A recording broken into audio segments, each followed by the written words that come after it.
Hi guys, आज हम problem number 236 lowest common ancestor of a binary tree solve करेंगे। तो देखते हैं इसको कैसे सॉल्व कर सकते हैं, मगर उससे पहले let's go through the problem statement. So problem statement को अगर मैं समराइज करूं, सो उसमें बेसिकली ये पूछा गया है कि हमें एलसीए फाइंड आउट करना है। तो एलसीए का मतलब होता है कौन सा, कोई भी हमें दो नोड दिए होंगे, ठीक है। जैसे एग्जांपल ले लेते हैं 6 और 4, ठीक है। हमें कोई दो नोड दिए होंगे, तो हमें बताना है इन दोनों का एलसीए क्या है। एलसीए वो नोड होता है जो इन दोनों का सबसे क्लोजेस्ट नोड हो और प्रीडेसेसर प्रीडेसेसर हो, राइट।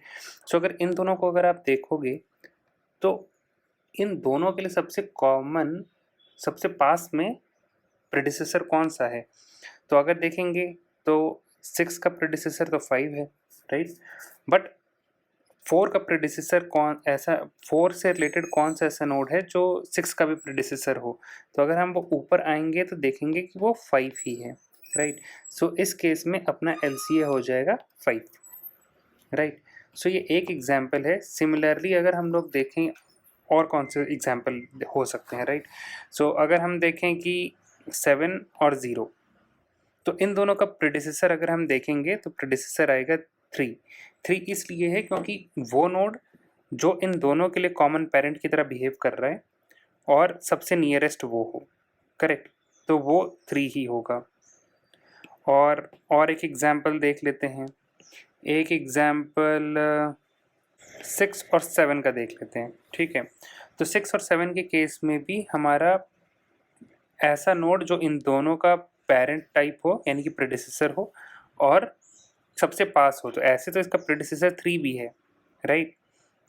अगर हम सारे प्रेडिसेसर्स अगर हम कॉमनली लिखते जाएं, राइट, अगर हम वैसे देखें तो अगर हम देखेंगे तो 7 के प्रेडिसेसर कौन हो जाएगा। 7 का प्रेडिसेसर है 2, राइट।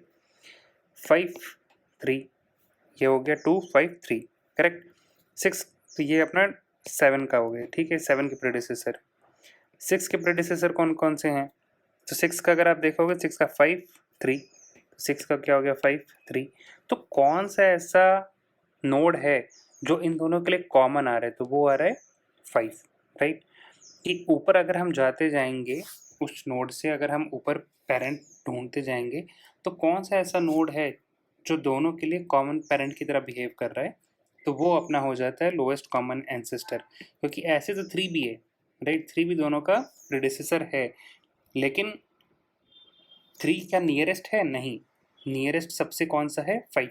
तो इस केस में अपना आंसर हो जाएगा 5, राइट। सो अब देखते हैं कि हमें, ये तो हमें प्रॉब्लम स्टेटमेंट समझ में आ गया कि हमें फाइंड आउट क्या करना है। अब देखते हैं कि हम लोग को एक्चुअल प्रॉब्लम सॉल्व कैसे कर पाएंगे, ठीक है। तो उसके लिए देखते हैं कि एग्जाम्पल ले लेते हैं, राइट। सो जैसे कि हमें फिगर आउट करना है what is the LCA of 6 and 4, okay. So उसको फिगर आउट करने के लिए हम अपने नॉर्मल ट्री ट्रेवर्सल, तो सबसे पहले तो अपना जो है कि हम लोग ट्री ट्रेवर्सल तो हम लोग जैसा करते हैं, चाहे इन ऑर्डर प्री ऑर्डर ले लो, किसी भी तरीके से हमें ट्री ट्रेवर्स करना है, राइट। तो वो तो एक इसका इटरेशन टाइप हो गया। वो इटरेशन करते वक्त हमें ध्यान क्या देना है, ठीक है। वो इटरेशन करते वक्त हमें जैसे ही हम लोग को नोड मिल जाएगा जो हमें एक्चुअली सर्च करना है, राइट। इन दिस केस, हम लोग के केस में हम लोग को किसको ढूंढ रहे हैं, तो ए हमारा 6 है, बी हमारा 4 है। हमें इन दोनों का एलसीए निकालना है, राइट। तो हम लोग ढूंढते जाएंगे पूरे ट्री में क्या हमें 6 मिला कि नहीं, ठीक है। पहले 6 को टारगेट करते हैं। तो हम लोग पूरे ट्री में ट्रेवर्सल करना स्टार्ट किया। हम लोग 3 पे थे, 3 से हम लोग उसके लेफ्ट चाइल्ड पे गए, 3 के 5 पे देखा, हम 5 पे पहुँचे।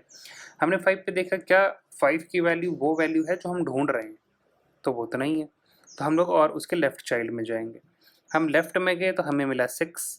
हमने देखा कि क्या ये वो वैल्यू है जो हम एक्चुअली सर्च कर रहे थे, तो होगा आंसर यस, राइट। हम 6 को ही ढूंढ रहे थे। 6 is one of the value जिसका हमें एलसीए निकालना है, राइट। तो हम लोग को जब वो वैल्यू मिल जाएगी तो हम यहाँ से 6 ही रिटर्न कर देंगे। 6 एज अ वैल्यू नहीं, 6 एज अ नोड का रेफरेंस कि हाँ ये वैल्यू हमें मिल गई है, ठीक है। तो ऊपर जाएगा 6। फिर हम लोग इसके राइट चाइल्ड की तरफ आएंगे। राइट चाइल्ड में देखेंगे 2 को, क्या 2 इन दोनों में से कोई वैल्यू है जो हम सर्च कर रहे हैं? तो आंसर है नो। तो हम लोग उसके लेफ्ट में जाएंगे, राइट। लेफ्ट में गए, लेफ्ट में जाने के बाद हमने देखा कि क्या ये वो नोड है जो हम सर्च कर रहे हैं? तो आंसर होगा नो। और साथ ही में कि लीफ नोड है, लीफ नोड है और हमें वो वैल्यू नहीं मिली, तो यानी कि एक टर्मिनल कंडीशन टाइप है। तो हमें इस केस में क्या रिटर्न करना है? नल, राइट। क्योंकि हमें कोई वैल्यू मिली ही नहीं जो हम ढूंढ रहे हैं और हम एकदम ट्री के लास्ट में पहुंच गए, तो हमें रिटर्न करना पड़ेगा नल, राइट। फिर हम लोग आएंगे इसके राइट साइड में, राइट साइड में आएंगे 2 के, देखेंगे क्या हम ये कोई वैल्यू है जो हम सर्च कर रहे हैं? तो आंसर होगा yes, it is one of the value, यानी कि हमें 4 भी मिल गया। तो हम जब यहाँ पे अब क्या रिटर्न करेंगे? हम 4 एज अ नोड का रेफरेंस रिटर्न कर देंगे कि हाँ, हम जो वैल्यू सर्च कर रहे थे 2 वैल्यूज़, उनमें से एक और मिल गई है, ठीक है। फिर अब जब हम 2 पर आएंगे तो 2 को एक साइड से क्या मिल रहा है? नल, और दूसरे साइड से मिल रहा है 4। इस केस में यानी कि एक साइड से उसको नॉन नल वैल्यू मिल रही है, दूसरी साइड से नल, तो हम लोग ऊपर रेफरेंस रिटर्न करेंगे नॉन नल वैल्यू का, राइट। यानी कि हम यहाँ पे भेज देंगे ऊपर 4 का रेफरेंस। अब हम यहाँ पे आ गए हैं 5 के पास। अब 5 के पास लेफ्ट से भी नॉन नल वैल्यू आ रही है, राइट से भी नॉन नल वैल्यू आ रही है।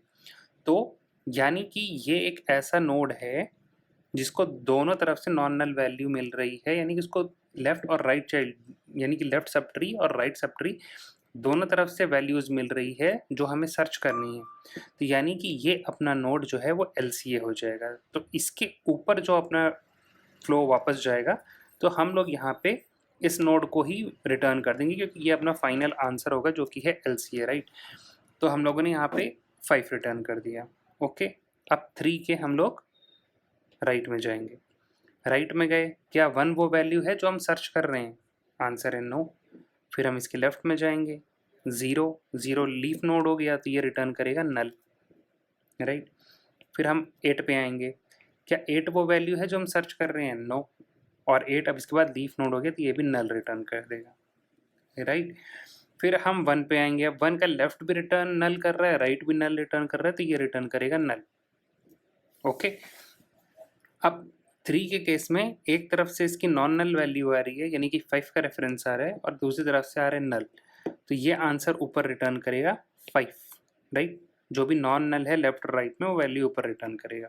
सो ये हमारा फाइनल आंसर हो जाएगा, answer is equals to 5 which is actually the LCA, right. LCA answer हमारा 5 मिल गया है हमें। सो इस तरह हमें फिगर आउट करना है। अब अगर आप इस पूरे प्रोसेस में देखोगे ना कि हमने ड्राई रन में कौन कौन सी चीज़ों को टच किया है, राइट। तो अगर उनको देखें तो सबसे पहली कंडीशन आती है कि अगर किसी नोड के केस में, कोई भी एक नोड ले लो, उसके जैसे 1 के केस में था, राइट। 1 के केस में इसके लेफ्ट से भी नल आ रहा था, राइट से भी नल आ रहा था। तो अगर लेफ्ट में भी नल है एंड राइट में भी नल है तो हमें क्या रिटर्न करना है उस केस में? नल रिटर्न करना, ओके।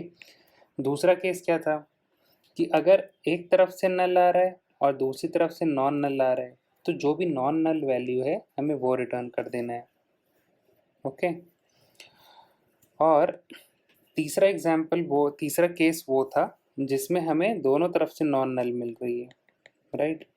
वो तीसरा नॉन नल वाला था अपना केस ये वाला, यानी कि 6 है 2 है, इन दोनों ही एक तरफ से 6 रिटर्न कर रहे, एक तरफ से 4 रिटर्न कर रहे, तो 5 को दोनों तरफ से नॉन नल मिल रही है, यानी कि जो भी रूट था हमें वो रिटर्न करना है। तो रूट क्या था? 5, तो हम लोग यहाँ पे रिटर्न कर देंगे रूट, ओके। सो ये अपनी कुछ कंडीशंस हैं जो अपने ड्राई रन से हमने फिगर आउट करी हैं, ओके। और अगर हम इसी सेम चीज़ को कोड में कन्वर्ट कर दें तो अपना क्वेश्चन सॉल्व हो जाएगा। बट होपफुली हमने जो ड्राई रन करके कंडीशंस फिगर आउट करी हैं वो क्लियर हो गई होंगी कि हम लोग को LCA कैसे फिगर आउट करना है।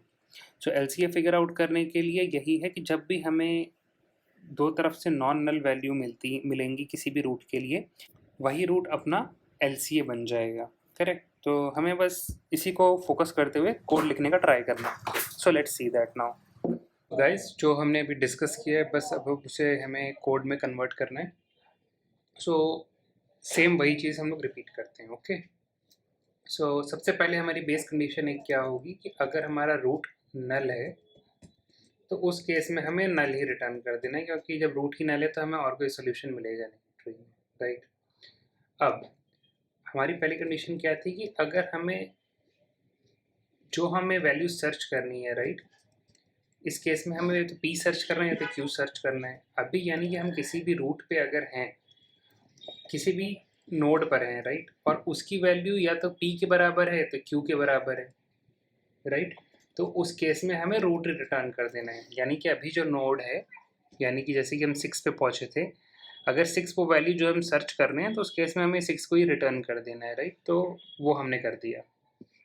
अब हमें क्या करना है, लेकिन चलो मान लो कि अगर वो वैल्यू नहीं मिली तो उस केस में हम लोग उसके लेफ्ट नहीं तो राइट में गए थे, तो इस केस में हम लोग क्या करेंगे, ट्री नोड रेफरेंस बनाएंगे उसके लेफ्ट के लिए, ठीक है, और हम लोग इसी मेथड को दोबारा कॉल करेंगे। ओके, हम क्या करेंगे, उसके लेफ्ट में जाएंगे, p को भेज देंगे और q को भेज देंगे क्योंकि हमें सर्च करना है। सिमिलरली हम लोग को उसके राइट में भी ये सेम चीज़ करनी है कि अगर लेफ्ट में नहीं मिलेगा तो फिर राइट में जाना पड़ेगा, तो हम लोग उसके राइट में चले जाएंगे, ठीक है।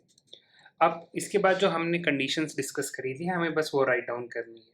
क्या थी हमारी कंडीशंस, कि अगर दोनों नल है, लेफ्ट में भी नल है, ठीक है, और राइट में भी नल है, अगर लेफ्ट से भी नल आ रहा है, राइट से भी नल आ रहा है, तो उस केस में हमें क्या रिटर्न कर देना है, नल। ओके, लेकिन अगर लेफ्ट में नल नहीं है और राइट में नल है, राइट, तो उस केस में हमें क्या रिटर्न कर देना है, left non null value. Okay, एक और कंडीशन क्या होगी कि अपना लेफ्ट नल हो गया है, right, and right non null value है। ओके, तो उस केस में हमें क्या रिटर्न करना है, राइट। अब अगर आप सारी कंडीशन देखोगे तो लेफ्ट राइट नॉन नल हमने चेक कर लिया, दोनों नल चेक हो गए। अगर इसको देखें तो कौन सी कंडीशन बच रही है, कि दोनों नॉन नल हो। अगर दोनों नॉन नल हैं, एक रूट के लिए लेफ्ट से भी नॉन नल मिल रहा है, राइट से भी नॉन नल मिल रहा है, तो उस केस में हमें सिंपली रूट की वैल्यू रिटर्न कर देनी है, जो कि हमने 5 के केस में किया था, कि 5 को लेफ्ट से भी नॉन नल मिल रहा था, राइट से भी नॉन नल मिल रहा था, तो उस केस में हमें 5 की वैल्यू रिटर्न करनी है। ओके, तो बस इतना सा कोड है जो कि हमने डिस्कस किया था, और अब एक बार इसको रन करके देख लेते हैं, तो हमें पता लग जाएगा कि हमने जो इम्प्लीमेंट किया है वो सही है कि नहीं, right. So as you can see it is working fine. अब एक काम करते हैं कि इसको सबमिट करके भी देख लेते हैं। तो जैसे ही हम इसको सबमिट करेंगे, सो इट्स सबमिटेड नाउ, कोई इशू नहीं है। So that's it guys, hopefully जो मैंने एक्सप्लेनेशन समझाया है वो आप लोग को समझ में आया होगा। So do like, share and subscribe this video.